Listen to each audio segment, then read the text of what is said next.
Morning, Thomas. I wanted to show you the new shaft log. This is where your prop shaft comes through, and there's a packing gland, the rubber hose that attaches right here. This one's kind of weird. This is the first of this style I've seen.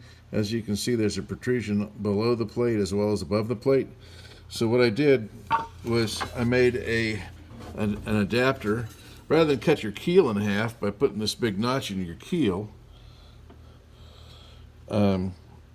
I made this spacer, and we're going to be attaching this morning over your prop shaft that we installed yesterday.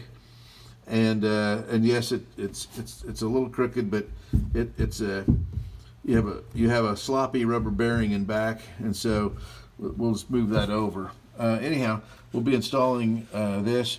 The normal shaft logs that I've been seeing for 30 years look like this. So, and that wouldn't have required, actually came with the boat, but it's the wrong one. This is actually the one for the boat, and it has a different angle, a different shaft angle on it. And I'm talking about shaft angle right here. It has a different angle. This is the correct angle for your boat.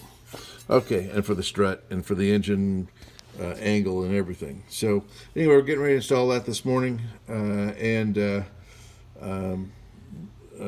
Henry has already installed your fuel line, and there's a fuel filter right here that he's also installed. So he's got those taken care of yesterday afternoon.